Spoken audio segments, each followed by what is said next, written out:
One.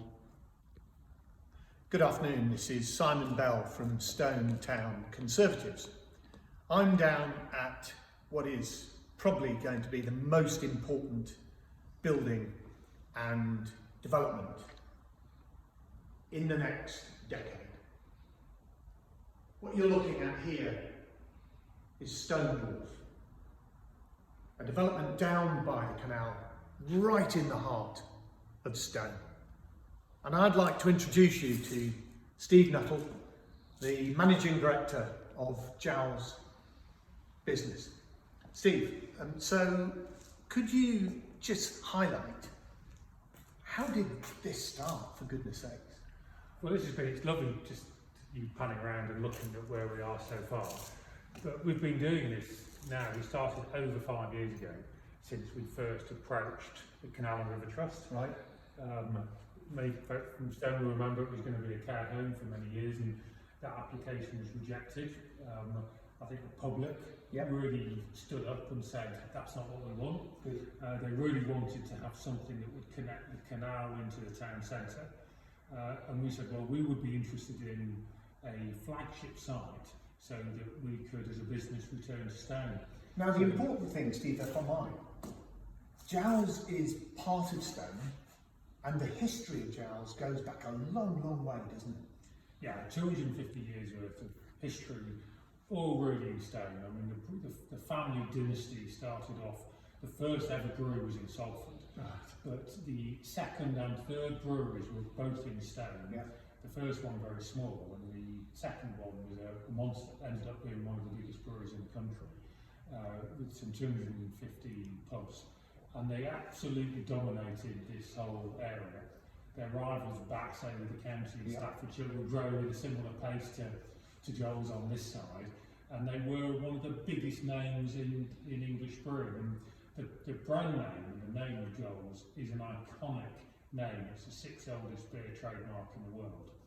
It really is part of brewery folklore, and it was ironic that it was Bass that took over Joules. Right. A lot of people in Stone remember that in 1974 they finally took control of the company, and they did it because they wanted the pub, so they quite quickly took the decision to close the brewery. Right. And the public protested in the streets, coffins were walked down the high streets. There was a big protest all about Bass closing down Joules, because it was a really successful business, and it was, you know, the brewery was very substantial, bang in the heart of the town where the B&M Centre is now. Yeah.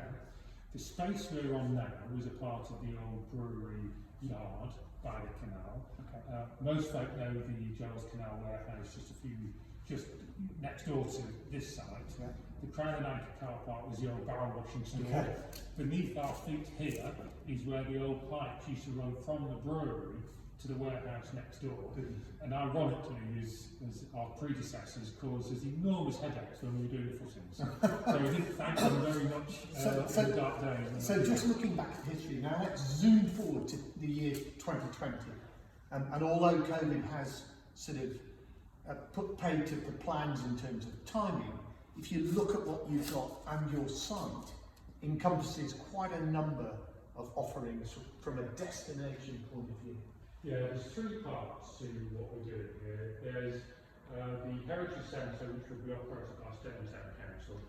We bought the building from the County Council, and the Town Council will be fitting it out for a Heritage Centre and a coffee shop. And it should be a bit of a social centre to go with that, which is what the coffee shop is there. And that's up at the entrance. The old fire station. People will probably have seen it says Joules Fire Station on the front of it.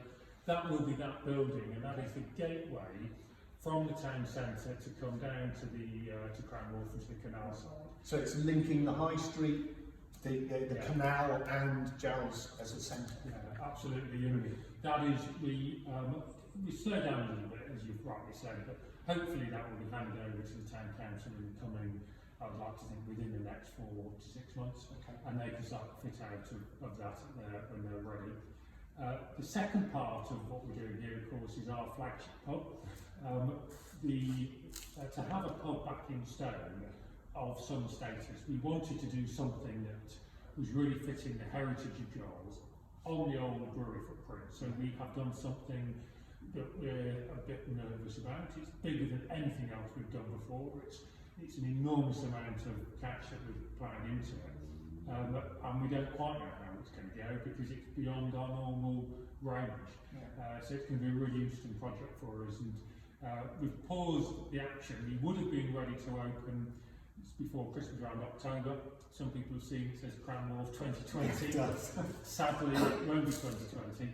And one of my colleagues, Vicky Colclough, will be doing a post quite soon about the opening date and explaining that's a bit of a moving target because we really want to open it with some gusto and great time doing it. We want the mother and father of all parties to go on when we do it, and we don't really want to open this. We've been waiting 5 years. We can wait a little bit longer and have some real fun to do it. And of course, also we know where we are financially as well. So we need to be make sure we're secure and fund that Really last important part when we've got the cash to do it. Steve, as well as food, it's sort of a different type of pub food.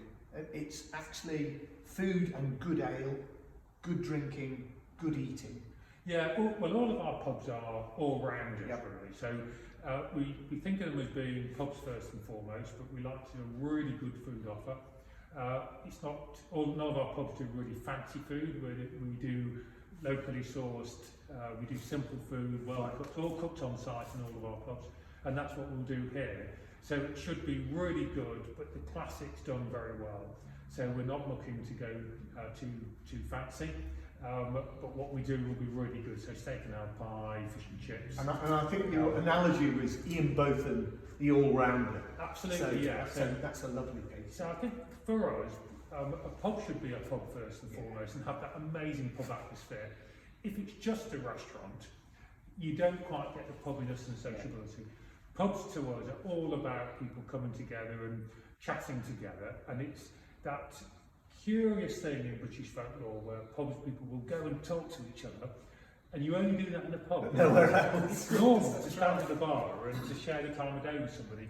You don't do that in a coffee shop, or you don't do that anywhere else. No, you don't. And I haven't found it anywhere else in the world, but there's a British tradition where that's perfectly normal and you're not worried by doing it. You can chip into a conversation. Brilliant. If you're around a bar, and that essence of what pubs are is what the Joules brand and our history and the heritage is all about. So our pubs have to be pubs first and foremost, and then we do great food alongside. Yeah, and of course the situation, you've got the beauty of what you're creating here, natural materials that you're using, and do you know, Steve, we're incredibly excited. I've lived in Stone for 31 years, and all of our team are just, well, we can't wait. So, on behalf of Stone Town Conservatives, thank you very much indeed for what you're doing. We can't wait, and you know, when it does happen, we'll be down here in the Old Boys Bar, maybe buying you a pint. Fantastic, it's a great pleasure. Thanks for coming down and having a look. Indeed, fantastic. Look forward to showing you when it's open. Yeah, thank you.